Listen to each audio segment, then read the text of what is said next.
The church bells tolled like a death knell as Ethan stood at the altar, his tuxedo feeling like a straitjacket. His bride-to-be, Sarah, walked down the aisle with a radiant smile, oblivious to the storm raging inside him. But just as the priest asked if anyone objected, Ethan turned to his best man, Marcus, and whispered, "I can't do this. I love you." The words hung in the air like a grenade pin pulled. Gasps rippled through the congregation, Sarah's face crumpling in confusion and hurt. Ethan's parents, pillars of their conservative Midwestern community, froze in the front pew, their dreams of a perfect family wedding evaporating in an instant. Marcus, wide-eyed and pale, stepped back as if slapped, his role as the loyal friend suddenly thrust into the spotlight of scandal. Ethan's mind raced back to how it all started. Growing up in suburban Chicago, he had always known he was different. The playground taunts, the locker room whispers, they chipped away at him until he built walls so high, even he couldn't see over them. His father, a stern factory manager, preached traditional values. Hard work, marriage, kids. "Be a man, son," he'd say, clapping Ethan on the back after football games Ethan hated but played to please him. His mother, a homemaker with a Bible always nearby, prayed for him to find a nice girl and settle down. Sarah had been that nice girl. They met in college, bonded over late-night study sessions and shared laughs. She was kind, ambitious, pursuing a career in marketing while Ethan chased his degree in finance. Their relationship felt safe, predictable, like the life his parents envisioned. But deep down, Ethan knew it was a facade. The attraction was intellectual, not physical. He loved her as a friend, but his heart yearned for something more authentic, something he buried under layers of denial. Marcus entered his life like a quiet revolution. They met at a campus LGBTQ+ support group that Ethan attended in secret, posing as an ally. Marcus, openly gay and unapologetic, was studying journalism and had a fire in his eyes that drew Ethan in. Their conversation started innocently, debates on politics, shared frustrations with societal norms, but soon evolved into late-night confessions under the stars. Marcus shared stories of coming out to his liberal New York family, the freedom it brought despite the initial pain. Ethan listened, envious, his own secrets locked away. One rainy evening, after too many beers at a dive bar, Marcus leaned in and kissed him. It was electric, awakening parts of Ethan he didn't know existed. They began a hidden affair, stolen moments in dorm rooms and parked cars. But fear gripped Ethan tighter than desire. "What if my parents find out?" he'd whisper, pulling away. Marcus understood, patient at first, but the secrecy wore on him. "You can't live a lie forever," he'd say, his voice laced with hurt. Graduation came, and with it, choices. Ethan took a job at a prestigious Chicago firm, Sarah by his side as they built a life together. Marcus moved to Boston for a reporting gig, their relationship fading into sporadic texts and unresolved longing. Ethan proposed to Sarah on a whim, during a family vacation, the ring a symbol of his surrender to expectations. The wedding planning consumed him, a distraction from the gnawing emptiness. Now, at the altar, the truth erupted. Sarah's tears streamed as she demanded answers. "Is this a joke?" she cried, her voice echoing in the silent church. Ethan's father stood, face red with rage. "What the hell is this boy?" he bellowed, drawing stares. His mother clutched her pearls, whispering prayers. Marcus, caught in the crossfire, murmured, "Ethan, what are you doing?" The reception hall, booked for celebration, became a war zone. Guests milled about awkwardly as the families huddled in separate corners. Sarah's parents, supportive but stunned, whisked her away, her sobs piercing the air. Ethan's father cornered him in a side room. "You've humiliated us all. For what? Some phase." The word phase stung like a slap, echoing years of dismissed feelings. Marcus pulled Ethan aside, his eyes searching. "Why now? After all this time?" Ethan collapsed into a chair, head in hands. I couldn't marry her knowing I love you, but I don't know if I can face this. The weight of his decision settled in, the potential loss of family, job security, the life he'd built on sand. As the sun set on what should have been a joyous day, Ethan drove aimlessly through the city streets, Marcus silent beside him. The radio played love songs that mocked their turmoil. "What happens now?" Marcus asked softly. Ethan gripped the wheel, unsure, the road ahead as uncertain as his heart.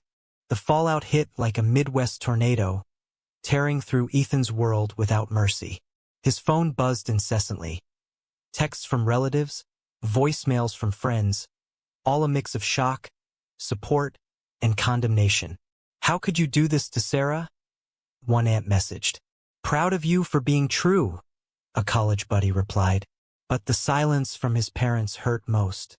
They hadn't spoken since the church, retreating to their home in the suburbs, doors metaphorically slammed. At work, whispers followed him down the halls of the finance firm.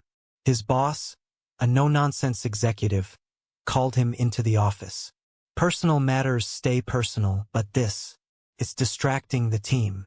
Ethan nodded, swallowing pride, knowing his conservative clients might pull accounts if word spread. He buried himself in spreadsheets, numbers a refuge from emotions. Sarah reached out a week later, meeting him at a neutral coffee shop in downtown Chicago. Her eyes were puffy, but her voice steady. "I need to understand why." Ethan confessed everything: the confusion, the affair with Marcus, the pressure to conform. "I thought I could make it work. I love you, but not like that." Tears welled in her eyes. "You used me as a cover." The accusation landed hard, guilt twisting in his gut. They parted with hugs and unresolved pain, Sarah vowing to move on. Ethan left with the shards of their friendship. Marcus, back in Boston, flew in to support him. They rented a small apartment in Wrigleyville, a temporary haven amid the chaos. Nights were spent talking, rebuilding what secrecy had eroded. "I never stopped loving you," Marcus admitted, his hand on Ethan's. But doubt crept in. What if this destroys everything? Ethan worried, thinking of his family's legacy. A line of straight-laced Midwesterners, no room for deviation. A family intervention came unannounced. Ethan's parents showed up at the apartment, his sister trailing behind. The living room tensed as his father paced. "This isn't you, son. It's confusion. We'll get you help. Therapy, church groups." His mother nodded, eyes pleading. "Think of the grandkids we dreamed of." Ethan stood firm for the first time. "This is me. I've hidden it too long." The argument escalated. Words like disgrace and choice thrown like daggers. His sister, torn, mediated. "Give him time, Dad." But the door slammed on their exit, a chasm widening. Society's judgment amplified the internal war. Online, the story leaked, thanks to a gossipy cousin, spreading through social media. Hashtags like wedding fail and hidden truth trended locally. Opinions divided. Supportive comments from LGBTQ plus advocates clashed with vitriol from traditionalists. "Abomination," one troll wrote. Ethan scrolled endlessly, each word a reminder of the world's cruelty. Marcus faced his own battles. His job in journalism meant scrutiny. Colleagues questioned his ethics for being involved in a public scandal. "Is this affecting your reporting?" his editor asked. Marcus defended their love, but the stress showed in late nights and short tempers. "Are we worth this?" he snapped one evening after a heated call with his own family, who, though accepting, worried about the drama. Ethan sought solace in therapy, a neutral space to unpack years of repression.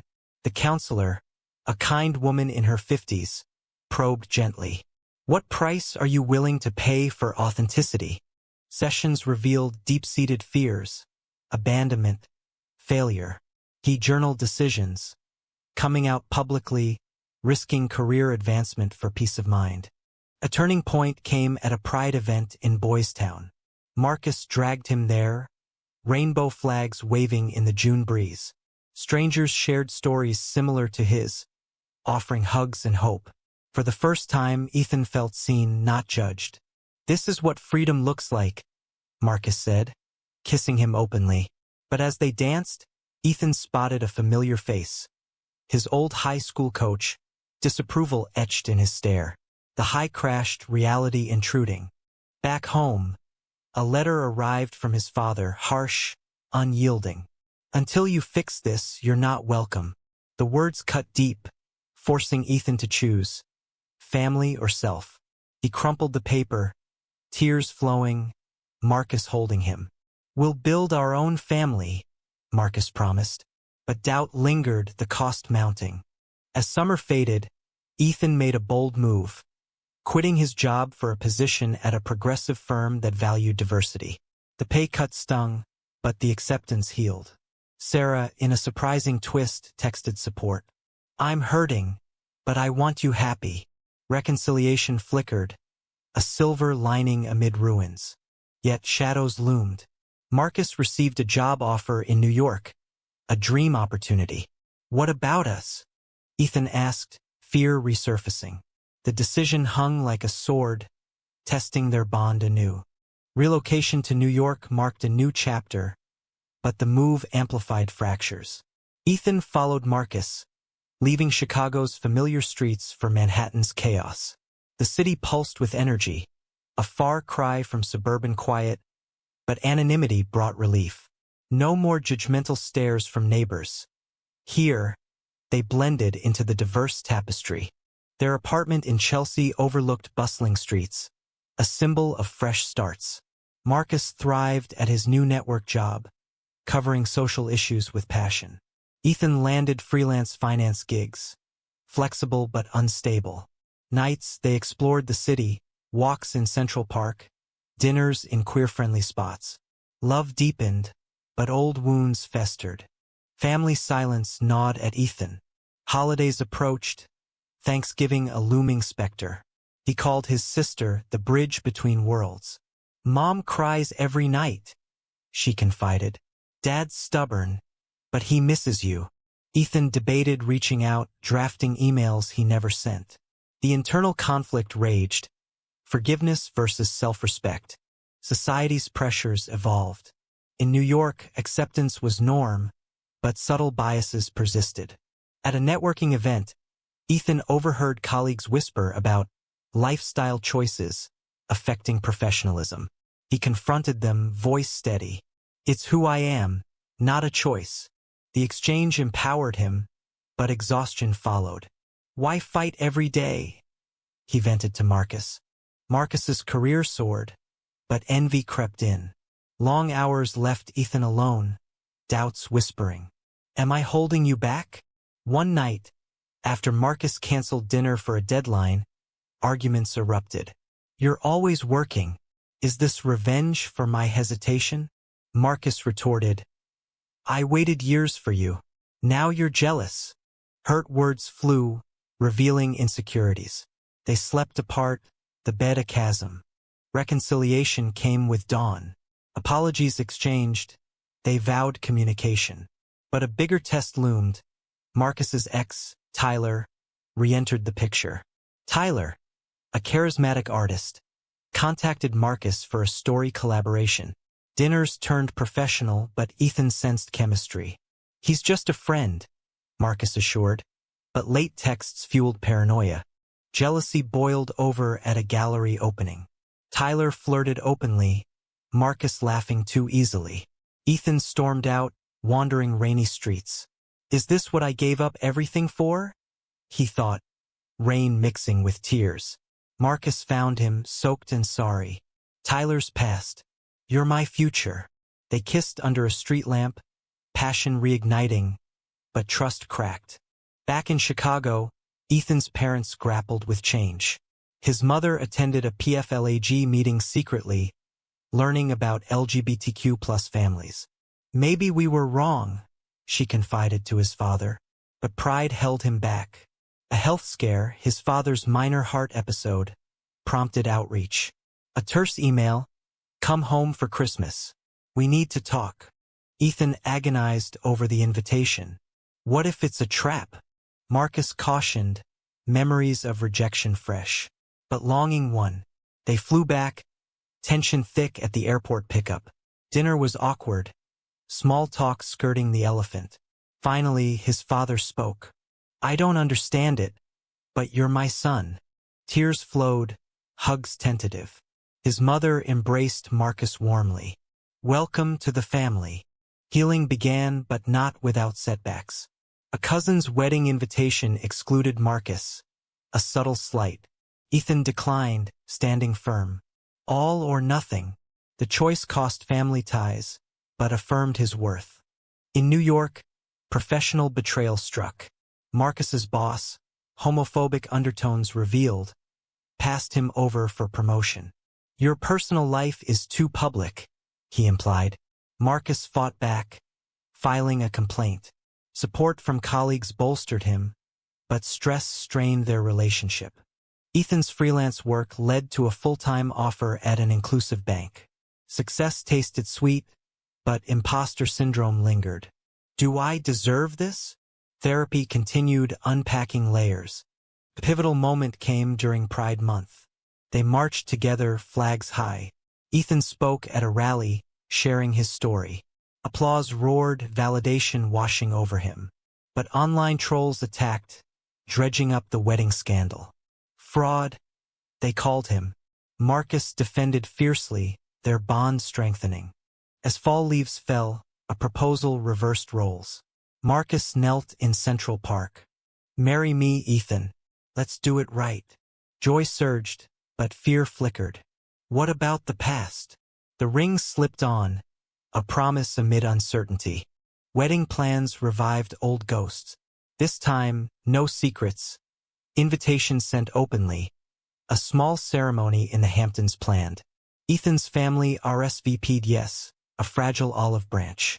Sarah, now dating someone new, sent well wishes. But doubts plagued Ethan. Am I rushing to prove something? Preparations highlighted contrasts. Marcus's family, enthusiastic, helped with details. Ethan's parents visited, awkward but trying. Dinner conversations tiptoed around topics. His father asking halting questions about their life.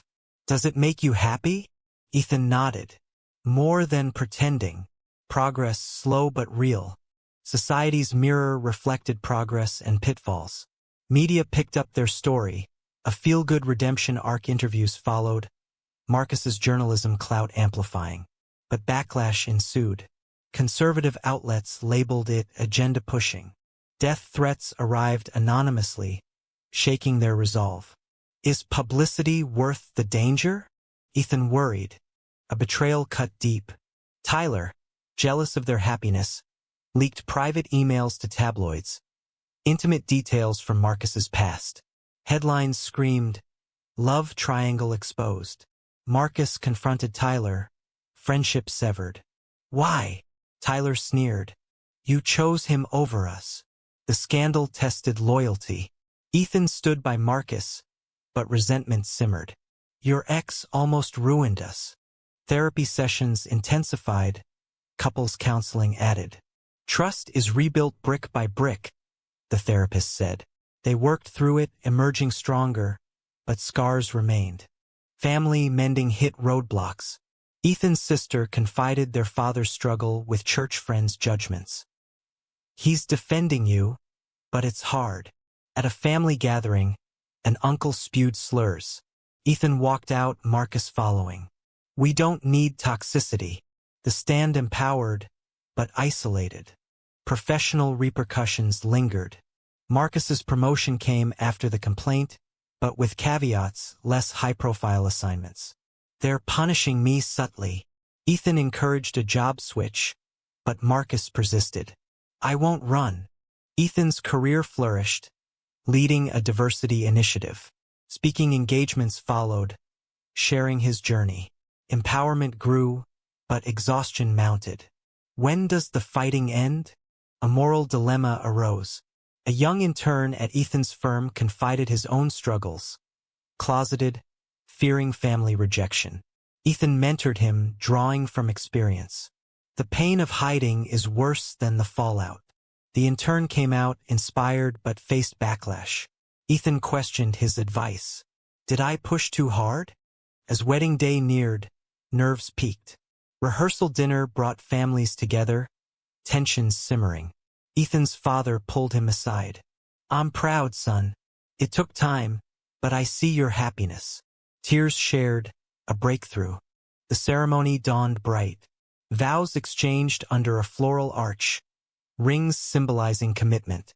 Cheers erupted, but Ethan scanned faces, some absent, losses evident.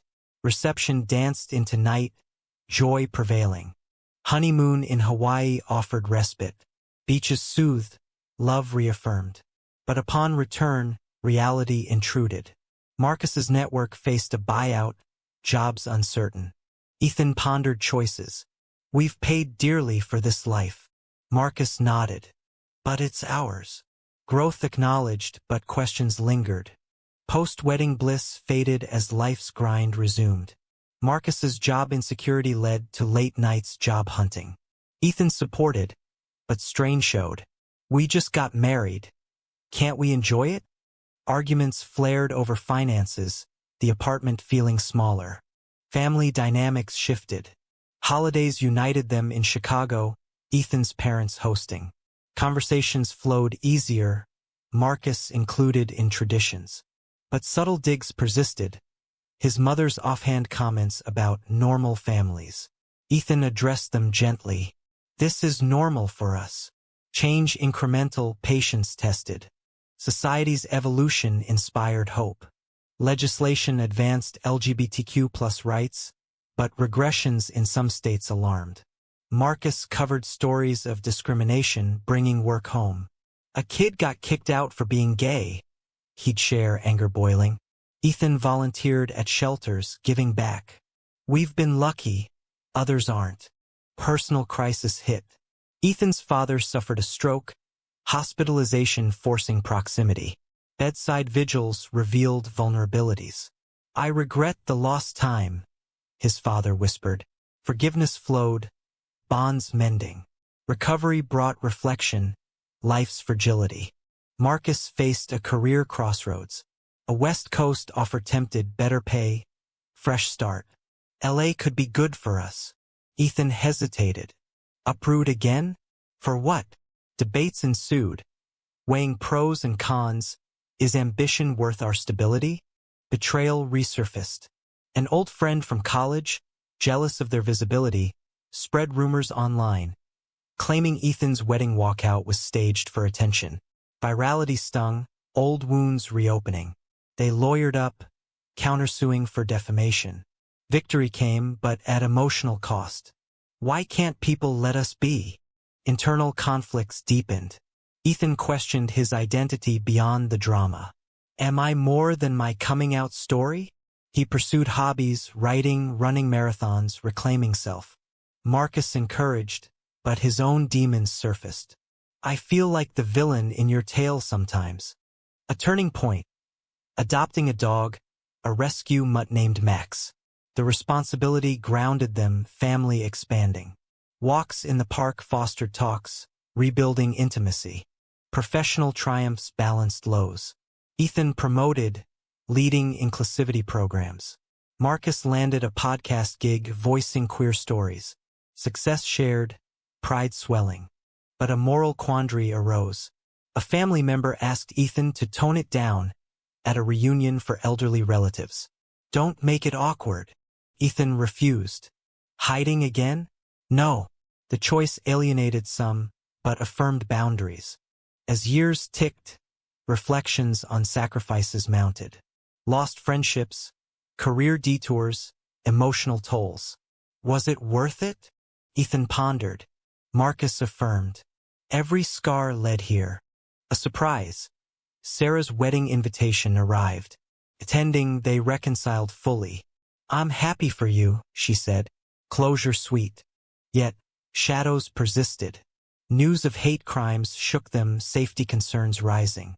Is this the world we'll always fight? Time wore on, etching lines of experience on their faces. 10 years post-altar confession, Ethan and Marcus had built a life in Brooklyn.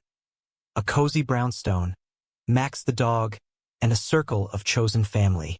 Careers stabilized, Ethan as a diversity consultant, Marcus hosting a successful podcast on social justice. Love endured, tempered by trials. Family ties strengthened.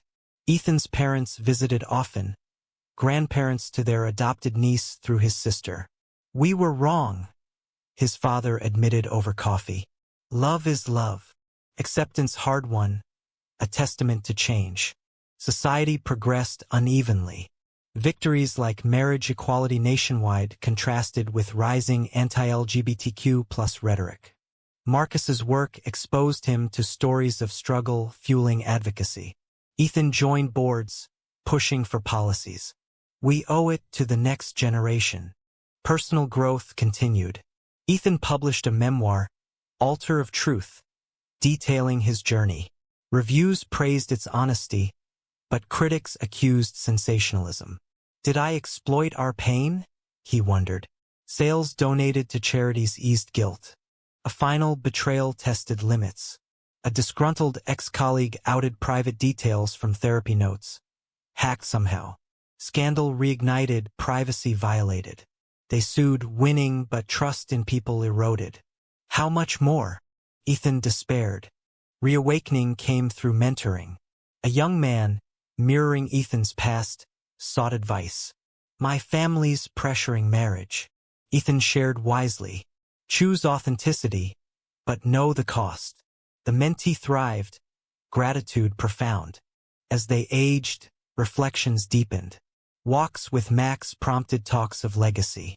What if we'd stayed hidden? Marcus mused. Ethan shook his head. A half-life. Decisions validated, regrets minimal. The story circled back to a quiet evening, watching the sunset from their stoop.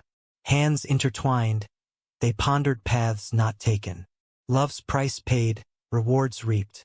But was coming out at the altar the right choice, or a selfish act that caused unnecessary pain?